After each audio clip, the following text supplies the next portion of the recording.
Okay, everyone, welcome. I'm going to try to share my screen. Matthew, can you let me share my screen? Oh yeah, one moment.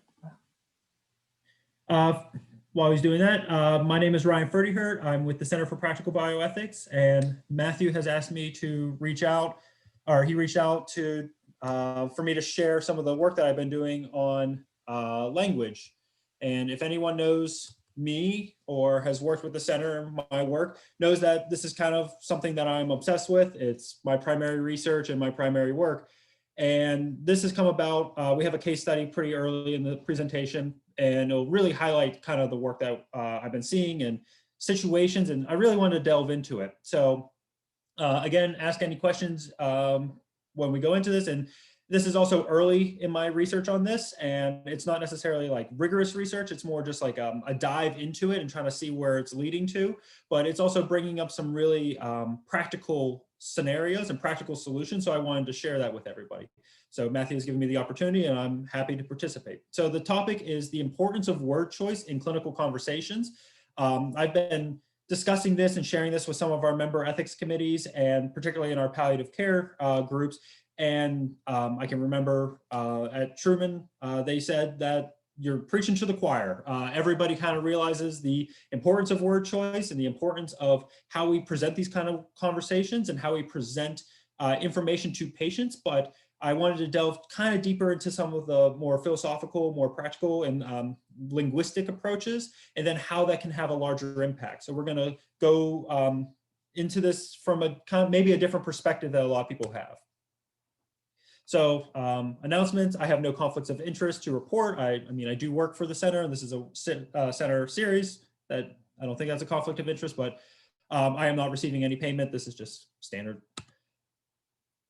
So our objectives today will be, we will look at how language impacts our understanding and our approach to the world of experience.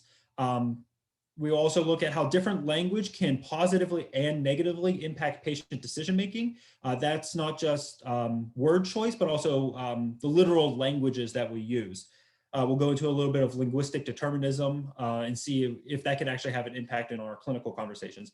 And then how to best utilize the language to have the most meaningful impacts, meaningful patient conversations. So not just critiquing our language, critiquing our word choice, but ways that we can phrase this better. So here is a case example that I think really highlights the main topics that I want to bring up. Jacob is a 66-year-old male who has checked in to his PCP with some minor difficulties, only to then be diagnosed with colon cancer. He was told by his PCP, his long-term PCP and friend, don't worry about it.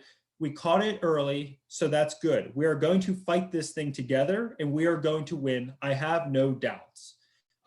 That's really, the phrasing for that I felt was really important because one, that's a natural way that we kind of explain things. We will reassure patients. We will want them to not necessarily have a lot of fear. If we catch it early, we feel good about things. We want to put the good intentions and have optimistic mentality. So his PCP recommended an oncologist, and Jacob started aggressive treatment. No issues, really standard patient interaction. That was 5 years ago. Now Jacob's cancer has progressed to be more invasive and causing more challenges to his quality of life. He has felt terrible in weeks since starting treatment and is now not sure how aggressive he wants to be. At the last appointment, he told his PCP that he was thinking about starting hospice, but that he was not sure how to say this to his oncologist. He does not want to lose his battle to cancer, but he is not sure how much fight is left in him. This, we saw this in an ICU that I work with, and we had a patient who was essentially actively dying. And when we're discussing this with the attending physician, the attending said, I don't think we're there yet. I don't think we're ready for hospice, even though the patient was expressing interest in hospice. The family were expressing interest. The oncologist and the attending was not willing to move in that direction or felt that there was still more that we could offer this patient. So we had to have some challenging conversations, a good family meeting, clinical discussions about how do we present this in a way that everyone can come on board. We kind of ethically principled, we don't want to necessarily act overly paternalistically, and we also have to trust that patients have the right to autonomy. So we kind of act somewhere in the middle with a shared decision making where we present things, but then we also want the patients to be able to give their feedback and really listen to them whenever we're having those discussions. So this is an example of not really listening, but then also, again, the situation hasn't occurred yet with the oncologist. The patient is now understanding his condition of, I don't want to lose my battle to cancer, but he's not sure how much fight is left in him. He hasn't even had that conversation with the oncologist yet, but he doesn't know how to present this. He doesn't know how to essentially express his autonomy, express his self-determination, because the language that he has had his condition identified with is now limiting him in what he thinks are available options. And that is what we really want to explore in this presentation, is how we present information in the beginning to a patient can set them down different routes and have them understand their condition differently, and can maybe expand or limit what they think are available options whenever we're maybe 5 years down and the aggressive measures haven't seen the benefits that we're looking for. So here's a theoretical situation. Is it possible to have a thought without language? When we talk or think to ourselves, how do we think of ideas? When we think of, I'm a student of Wittgenstein, when we think of elephants, how do we describe elephants besides the word itself? Can we think of elephants without using the word itself or the language to describe it? Can we understand these things? Colors is an example. Or I was throwing off ideas preparing for this with my wife. Can you express the flavor of salt without using the word salt? The only way that I could think of doing to describe salt would be salty. So my idea, my understanding, my thought of salt is defined by the language. And I don't think I could have that idea without it. Also, doing research for this, I was listening to a lecture by Noam Chomsky, and Chomsky was giving a presentation and asking, he had someone doing sign language next to him while he was doing his lecture, and he was talking about the internal monologue and how we talk to ourselves. And he asked the signer next to him, do signers discuss or internally monologue through sign? And the signer said, yes, they'll talk to themselves using sign language. And I thought that that was a really interesting perspective, that the language itself is not limiting to how we communicate to ourselves, but we do have these internal monologues, but those internal monologues are done through language. We think in our head to ourselves in language. So does language serve to create thought or to communicate thought? It was often a position that it created thought. Bertrand Russell says, language serves not only to express thought, but to make thoughts which could not exist without it. It is something maintained that there can be no thought without language, but to this view, I cannot attest. I hold that there can be thought and even true or false beliefs without language, but however that may be, it cannot be defined, or to be fairly elaborated, thoughts require words. Bertrand Russell really worked with language and thought experiments and kind of understanding of how things can exist. So an example would be unicorns.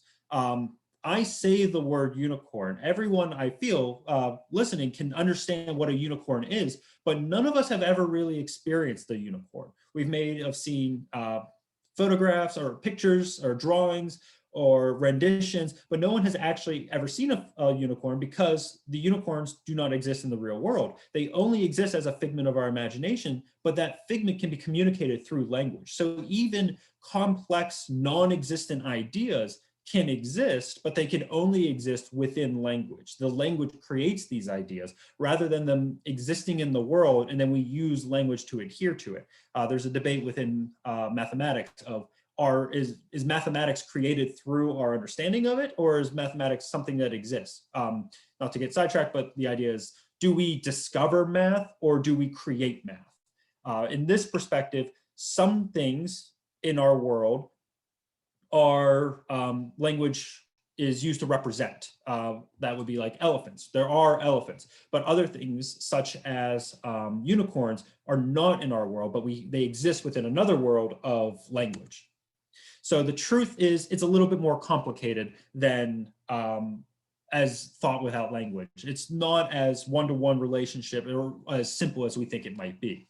An example of this is neuroimaging evidence has shown that specific areas of the brain that work with language are different, have different impacts. In a patient with aphasia, can still have thoughts, even if they're not able to communicate that through language. It's very limited, but the idea is these patients are still able to think. These patients are still able to comprehend. They're still able to have ideas, but without the ability to communicate that through language. So, but it definitely is limiting their abilities. So it's not, I guess the best way to describe it is it's complicated and it's not easily understood. So an example of this can be ancient languages. If you read Homer and the Iliad and the Odyssey, taken literally, if you read the colors that Homer uses, he describes the sea as wine colored. It's the direct translation, is the color of wine. When he also used the exact same word to describe sheep. Honey was green, and the fear on men's faces in the sky was described as bronze. There, like for a long time, people used to think that Homer only had 5 colors. Was he colorblind, or why was it they only had these 5 colors? A Greek philosopher also believed that colors were only limited to 4 colors: light and dark, red and yellow. And this, were they colorblind? What does this mean? Why would you use the word wine color to describe the sea, but then also an ox? Well, what it turns out is through linguistic anthropology, certain cultures, or all cultures, develop colors in a particular pattern. And this is the pattern.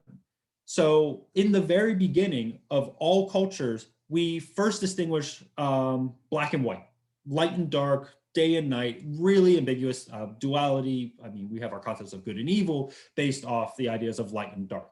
And then after that comes the color red. So there are some cultures right now, a lot in the Pacific Islands, that only have 3 colors. They have light, dark, and red. Then after that comes either the development of green or yellow, and then the opposite. So when we look at ancient Hellenistic, I guess that would be even pre-Hellenistic, Homer's time, during the Iliad, they only had 5 colors. Well, they would be what's called stage 4 of the development of the color scheme. They only had that. Now, we'll go into this more, but were they colorblind? Were they only experiencing 5 colors? No. No, they were not. They were experiencing all the colors that they had. But when you only have white, black, red, yellow, or green, and you want to describe the sea, what color would you use? What language would you use? What word would you use to describe that? And Homer did not have the color blue. He experienced blue. He experienced the sea as everyone else, as far as we know, but he just didn't have the word to describe it. So whenever he was writing, he described it as wine color, which would be red. The hypothesis is that this day and night create light and dark, and then red is blood. And red is so ambiguous and so common that that would be the natural next color to develop. Where green and yellow come from, I'm not sure, but the first idea of where those 3 come from. And then we get more, as the language develops, as the culture develops, we develop more colors to describe it. I think the best example for this would be, or maybe not the best example, maybe a humorous anecdote, would be my wife picking a color for the room. We go to Home Depot and she shows me all the whites and I go, that's white. All those colors are white. And yet she's like, no, this is eggshell white and this is off white and that's blanche white. And they look, to me, they look the same. But I have one word for those, white. She has multiple words for those. So obviously she's more, I guess, linguistically and more civilized than I am in terms of her understanding of experience in the world. So what this means, though, is thought can actually be impacted by the language. We do not think with language, we think in language. Again, this is an oversimplification, but it's an important distinction that we're not just using the words to communicate, but now we actually think in the idea of those words, and the limiting of those words can limit that. Now, think about what goes into the creation. This is not, an example would be, this is not a one-to-one relationship. It's not very easy. An example would be the Inuit language. Multiple languages, that they have a culture that live around snow, and snow is a very important aspect of them. And that is why they have so many different words for snow. Now compare that to a culture that lives more around water or forest, they would obviously develop more words for that. A culture developing in a desert would not necessarily have that many words for snow because their life would not have experienced snow that much, but they would probably have more words for dry, sand, dirt than a culture living around snow. So it's not just thought that creates language, and it's more all these things come together: culture, language, experience, fine tunes into the creation of thought. But language is an important part of that. And what we're finding through some research is that different language creates different thought. So an example of this, and one of the more famous ones, is in 2003, there was a study where researchers asked German speakers and Spanish speakers, showed them different objects, and then asked them to describe those different objects, and then compared the words that they used. So an example of this is the word key and the word bridge. Key is masculine in German and feminine in Spanish. So the German speakers tended to describe the keys as hard, heavy, jagged, metal.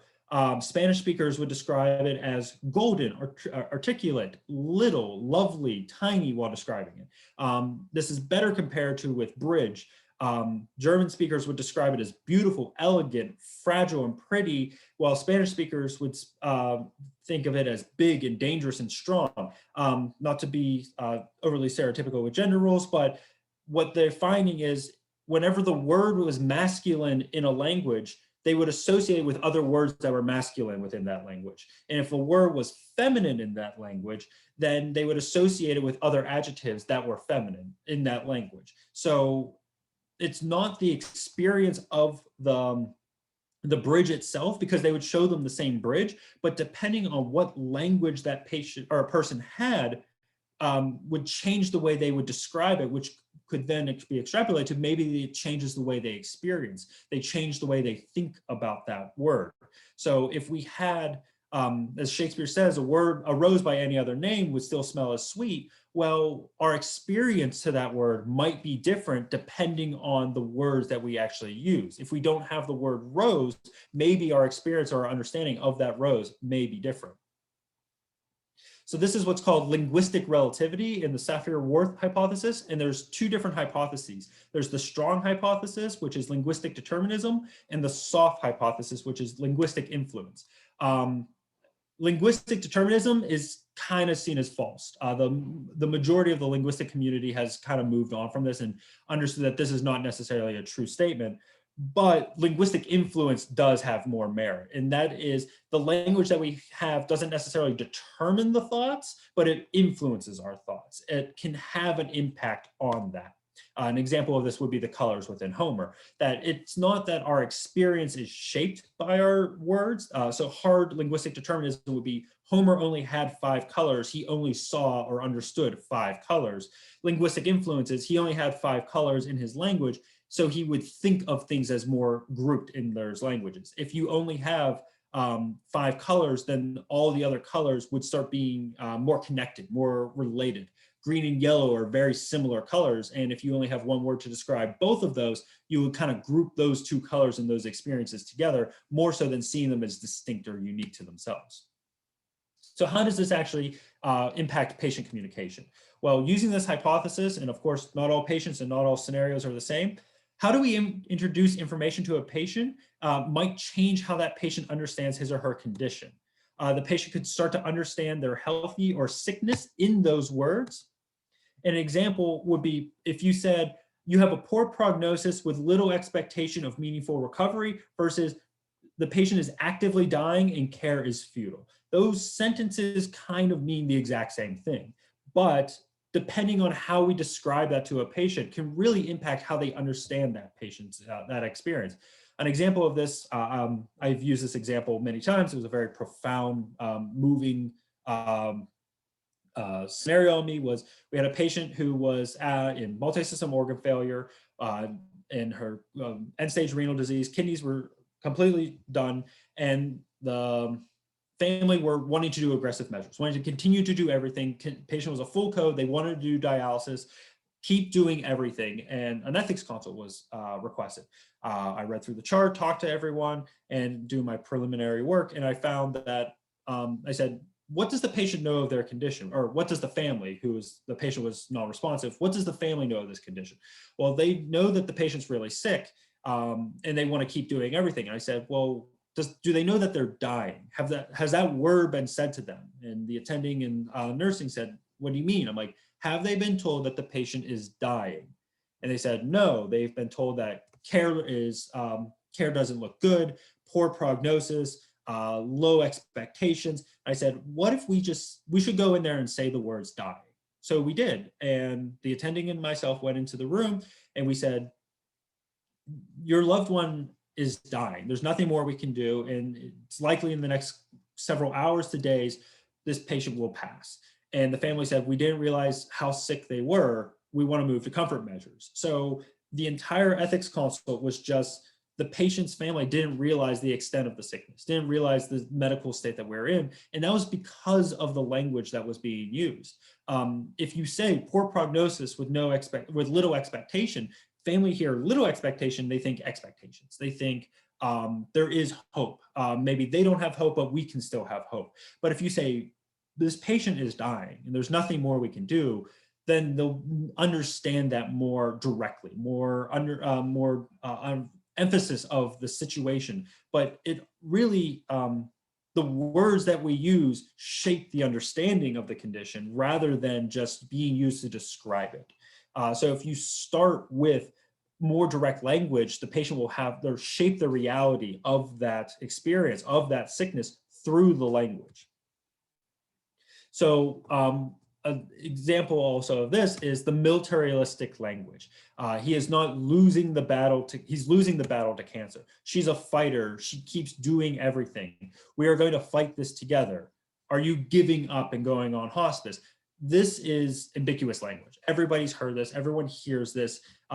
We use it, and it's often very beneficial, but it also creates these expectations. When you put everything through militaristic language, when you create these dichotomies of you're either fighting the battle or you're losing the battle, when you have patients who want to go on hospice or you want to transition away from aggressive measures, then if you're not winning, you're losing. So they understand that it's losing and they don't want to lose, where the point of this presentation is it's not losing, it's shifting goals, it's changing priorities. But when we present information to patients in militaristic language, they're going to understand it in militaristic language.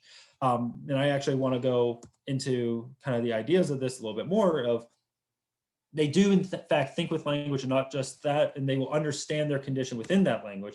And if militaristic binary language is used descriptively, thoughts will be to shape that healthcare experience, possibly in ways less helpful. And this can actually have more of an impact than we want to. So language matters.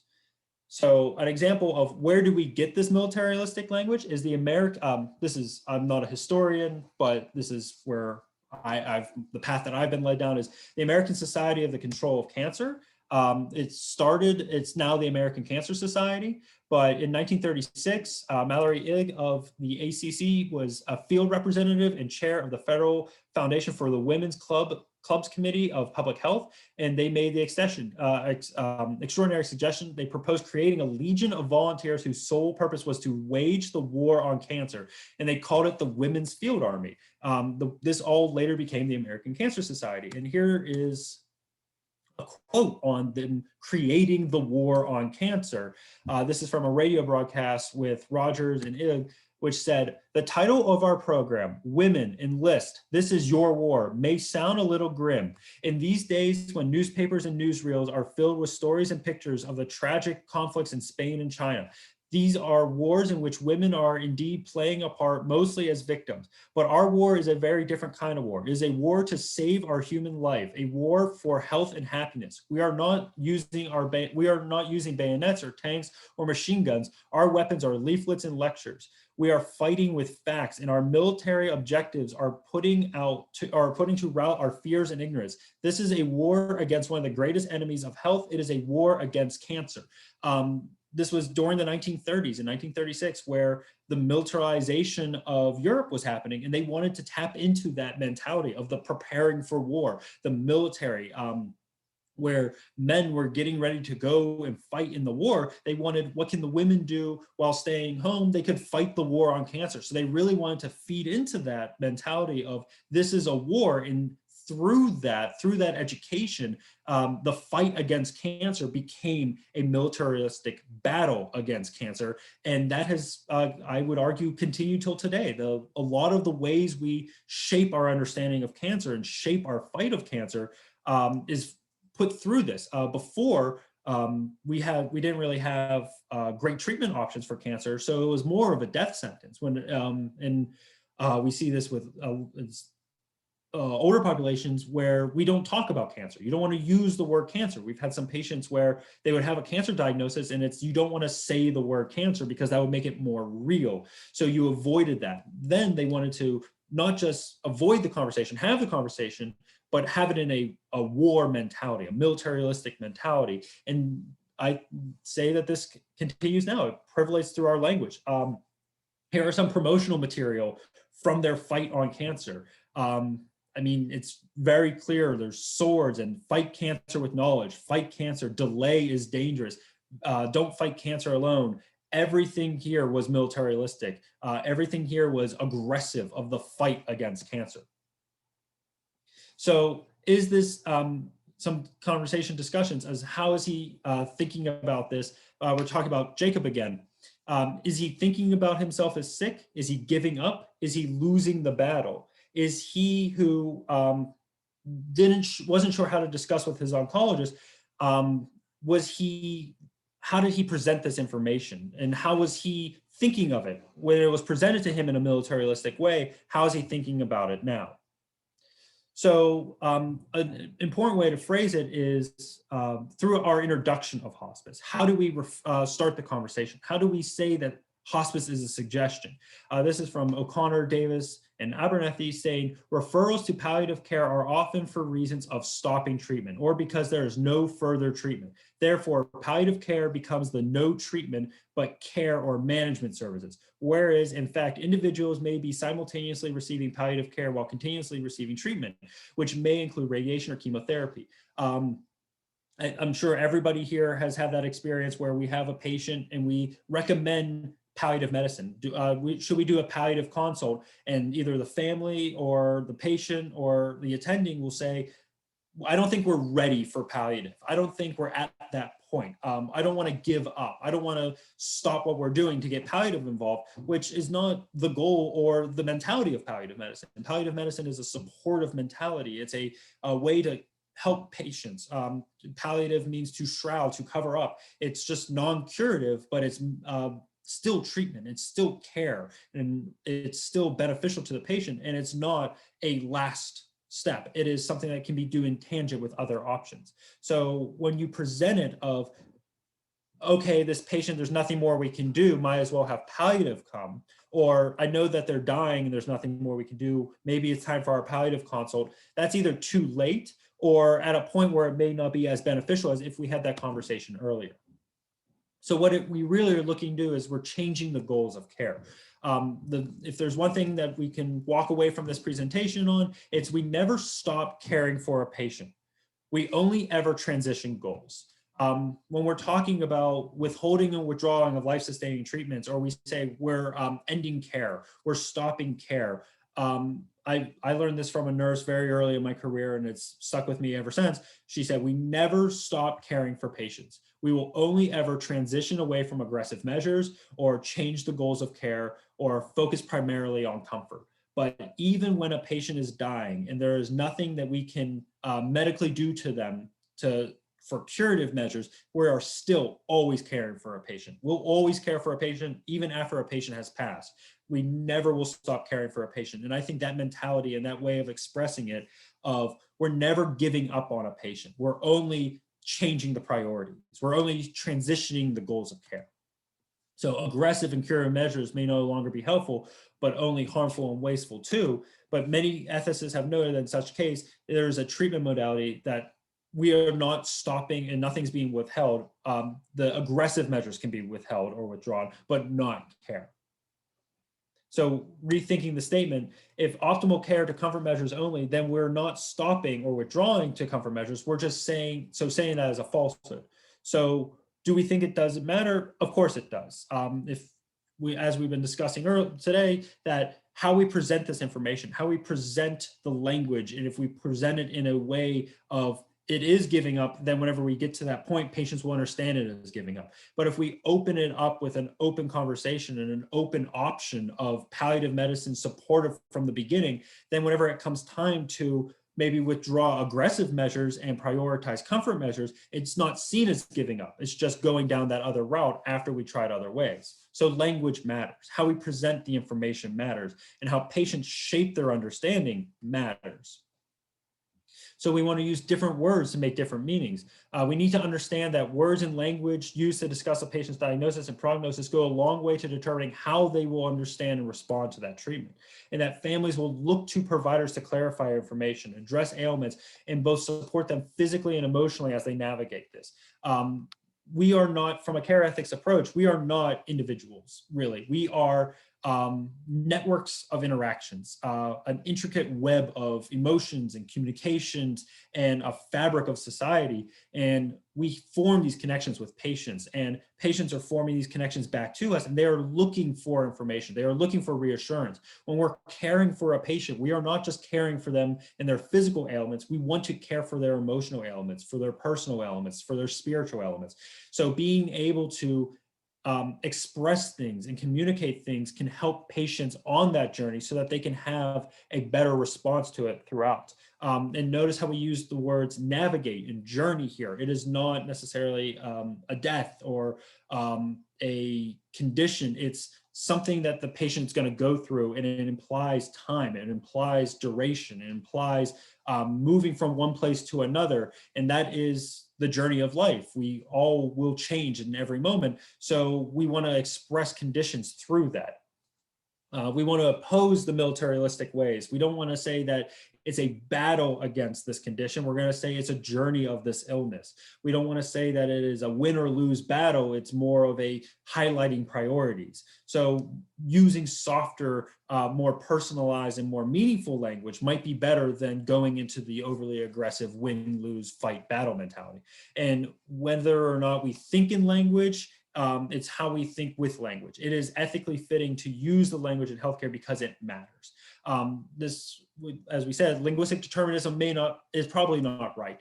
Linguistic influence is still under debate, but the importance of all that coming to this idea is it does matter. It really does have an impact, and maybe not from a academic linguistic mentality, but from a humanistic experience working in the clinics mentality. We really see that how we present this information and how we communicate with patients can have positive or negative impacts depending on how it's used.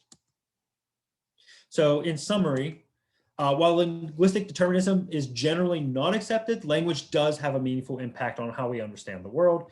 Militaristic language creates a militaristic response. If we present things through a fight mentality, then it's going to be understood through a fight mentality.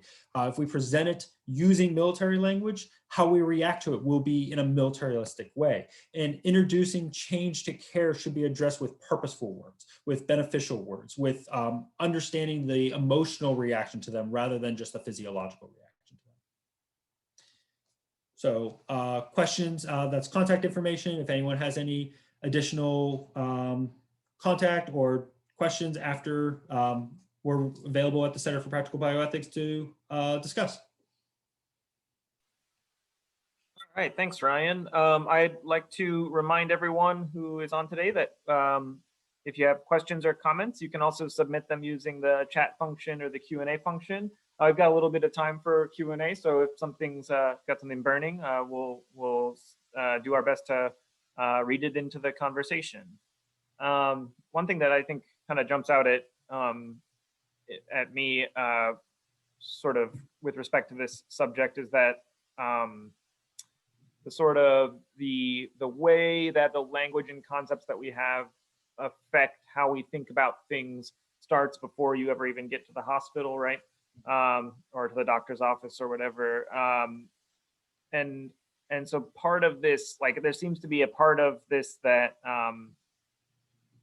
this conversation has to do with like how much you can change those things, right? I mean, like I sort of the one that sticks out in my mind is the difference between sickness and health. This sort of like this dichotomy that we have, that you are either healthy or you are not healthy, and if you're not healthy, it's because you're sick.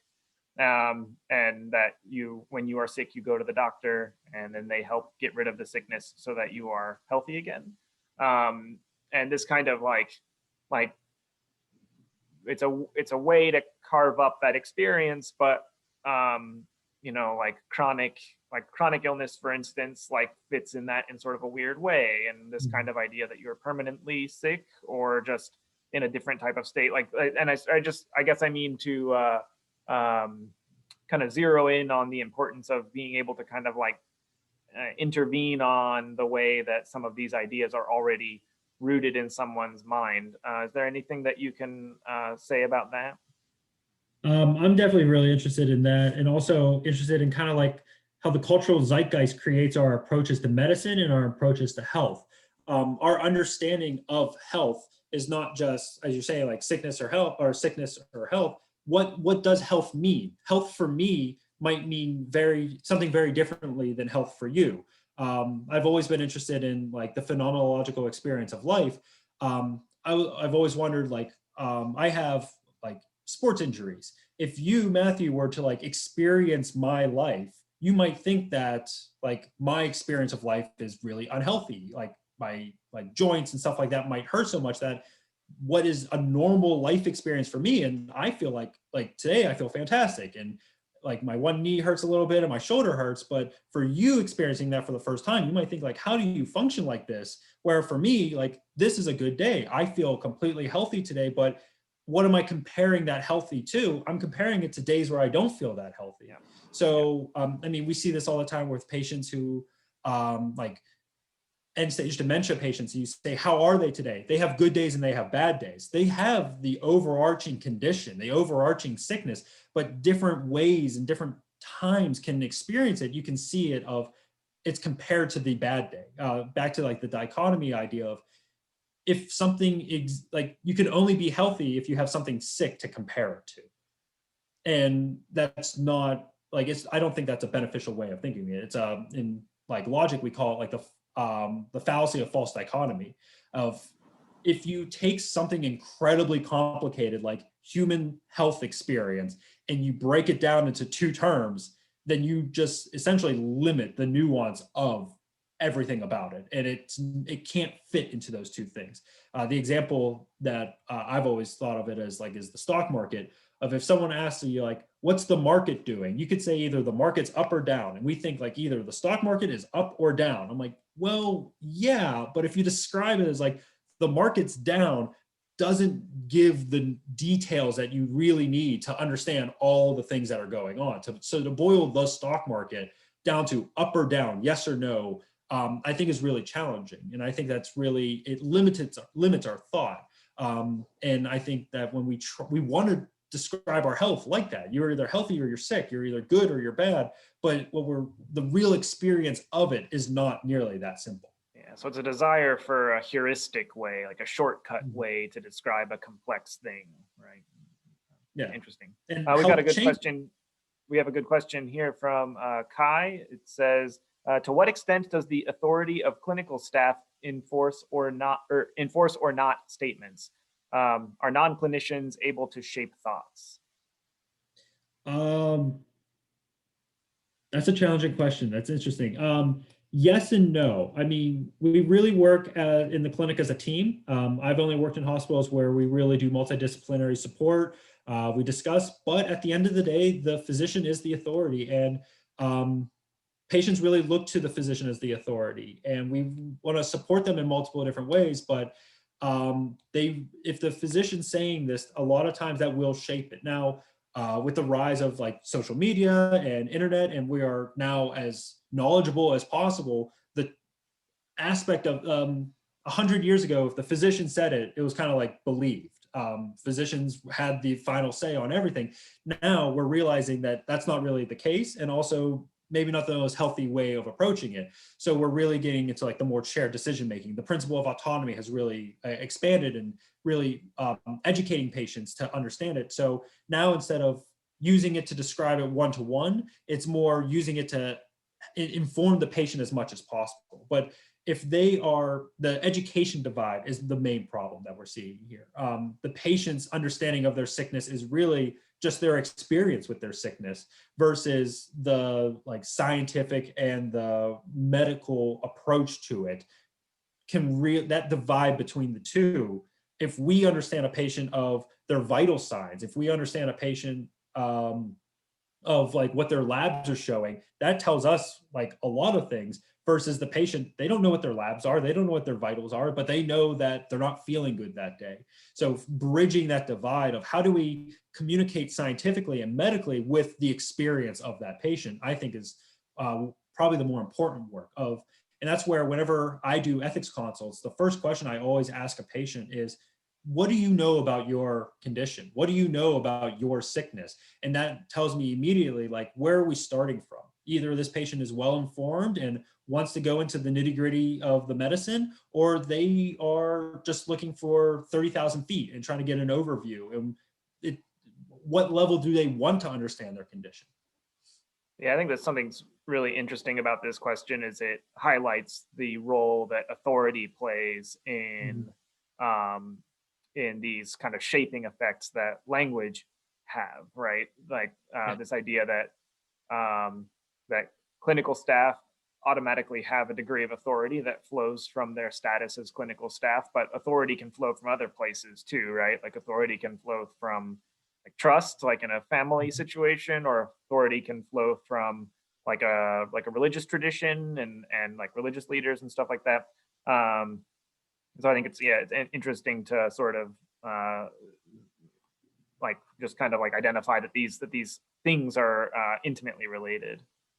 Yeah, I've seen some patients will say, I don't want you to use those fancy words with me, or they feel like if you talk too medicalized and use too much like jargon, you can talk over patients and you can kind of show them that we know more than you, and can really reinforce the authority of, look at how much more I understand about this rather than how much you understand. And patients sometimes will feel that imposing figure on it. And then also, as the case study in this presentation from the very beginning, the patient wants to go on hospice. The patient wants to transition away, but doesn't feel comfortable saying that to the oncologist, doesn't feel comfortable expressing their own autonomy because the authority of the physician, because they feel that, one, they're going to be judged.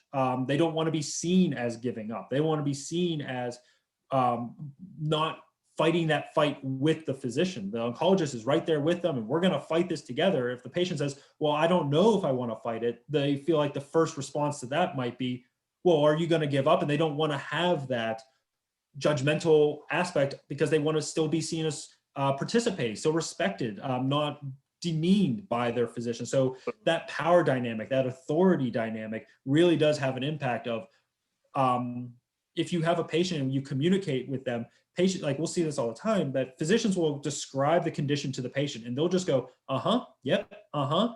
And they don't understand a word that they're saying, but they are not going to show or say that they don't understand it. They're going to try to pick up as much as they can and then pull out their phones and Google that later and then try to like match that conversation. People don't want to feel like they're not on that same plane as their physician. So they'll either fake it, which is not helpful, or they'll fight back, which is also not helpful. We've got another kind of comment and question here. This one comes from Kathleen. It says, another word that makes me crazy is denial. Seems like it's used by healthcare professionals to easily rationalize how some people respond to very serious medical situations. Any suggestions? Well, this is very interesting, sort of like actually putting a little spin on the clinical conversations theme, right? This is a conversation between providers as opposed to like one provider saying to another provider, this patient is in denial, and it's shaping the way that the communication is going. So yeah, any suggestions there, Ryan? I'll have to think on that one because that's a really good question. That's very good, yeah.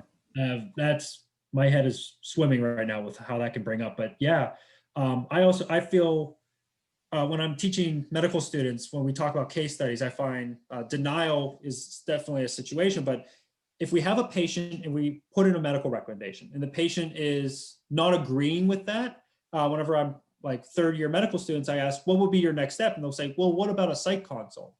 And I'm like, do you realize like how that comes across? The implication is there. Yeah, I have an opinion, patient has a different opinion, and our first thought from that is, oh, they're crazy, or oh, they may not be in the right state of mind. And it's immediately this, just because you don't agree with me doesn't mean that you're wrong. It means you don't agree. So we'll get psych consults. We'll find petition guardianship. That one of the things that drives me crazy is if we have a patient making bad decisions, or a surrogate making bad decisions, we'll say, should we go through guardianship? It's maybe they understand their condition differently. Maybe they're making decisions that we don't agree with, but that doesn't make them wrong. And for us to essentially search for a way to take away the power from the patient, to say that they're in denial or say that they need a psych consult is not respecting their autonomy. It's acting overly paternalistically and then figuring out ways that we can get the answer that we want in the first place. So that's not sharing it. Circling back to the importance of making sure that everyone is understanding what everyone else's goals are, right? That like if two people want different things, then the respective actions that they would take might be perceived as being incoherent, right? Because the things that they want are different. Interesting. And the best way to think about it also is when we interact with a patient, we're oftentimes seeing that patient for the first time. I know whenever I do ethics consults, that is the first time I'm ever meeting this patient. And if we have a patient who's 75 years old and is making a medical decision, and I don't understand why they're making that decision, that is my 10 minutes having known this patient and trying to cast an understanding of why are they making this decision.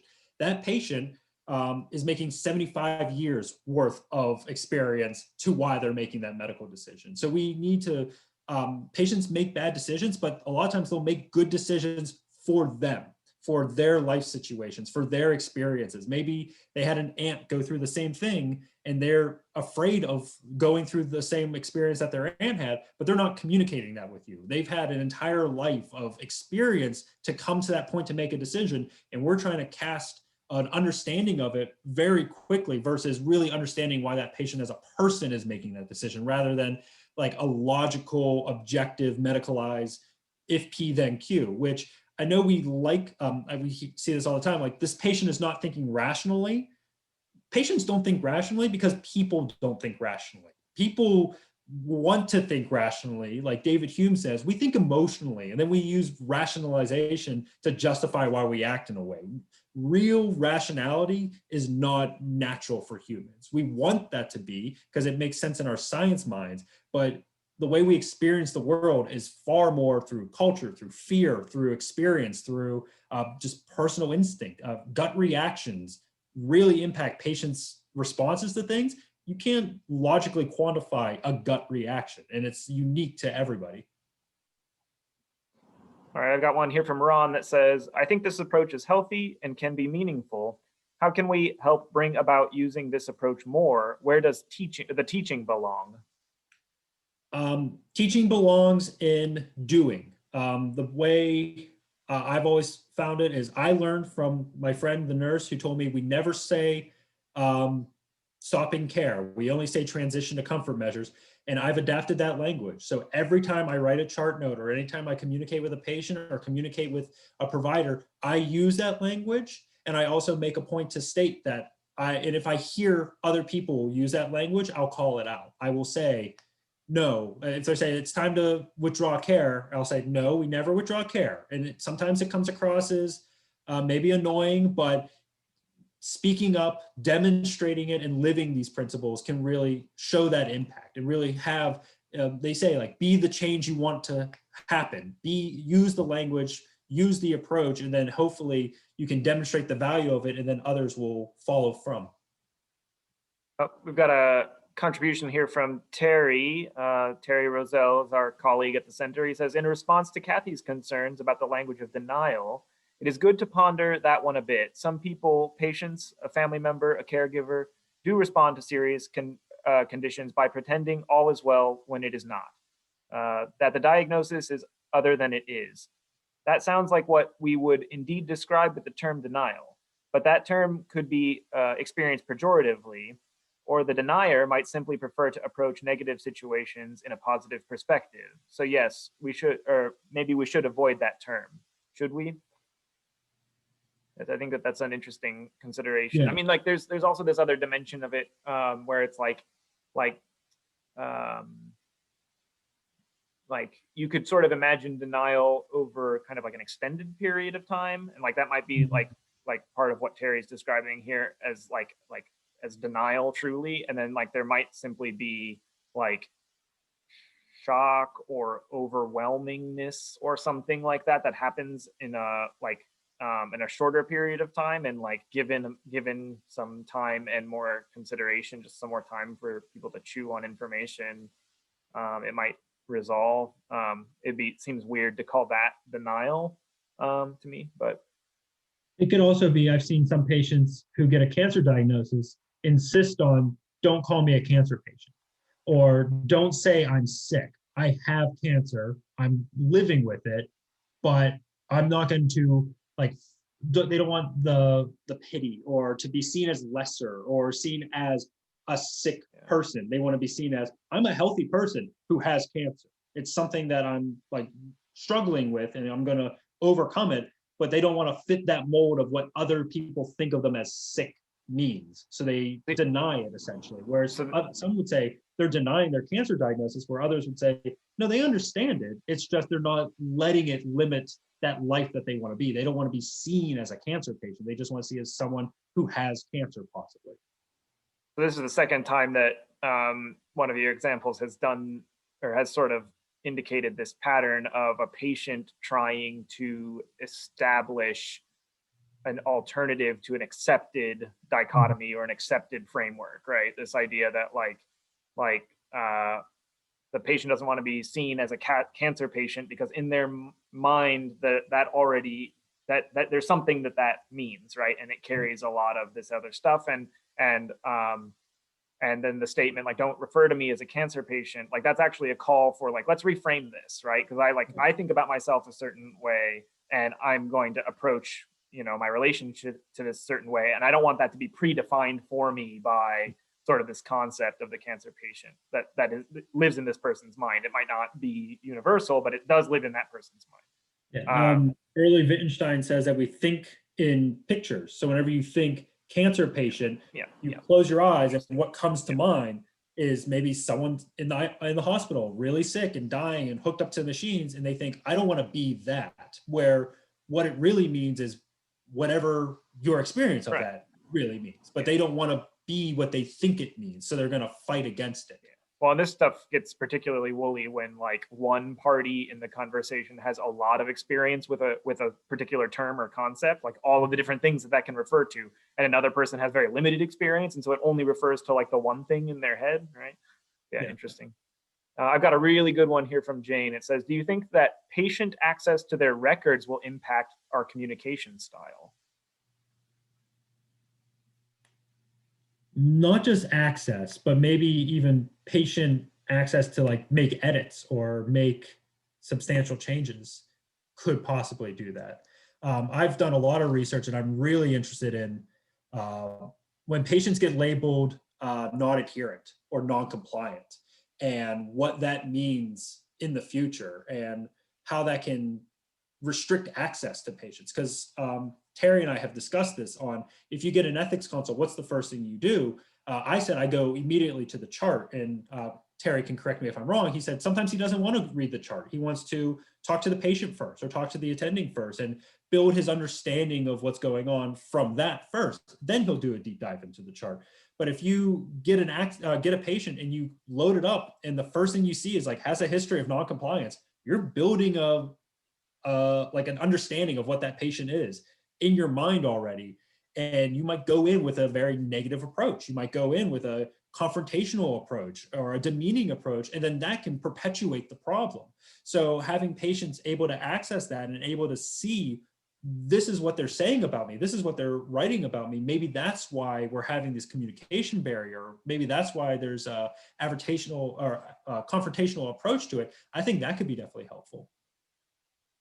But then there is also a question of who is the patient's record for?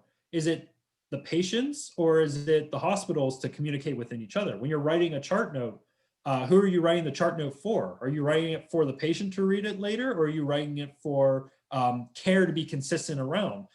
Should you write in a way that the patient can understand it, or should you write in a way that other medical professionals can understand it? Should you limit the language you're using to describe it so that the patient can understand it? So there's a lot of debate on like chart language and who's the chart really serving and who has access to the chart. Well, yeah, the idea of like observer effects on how those records are kept, right? Like, or how they're made, I guess. We have another comment from Terry here. It says, one phrase used in the case example of the dying patient was, "There is nothing more we can do." Seems to me that language also might be problematic for some patients or families.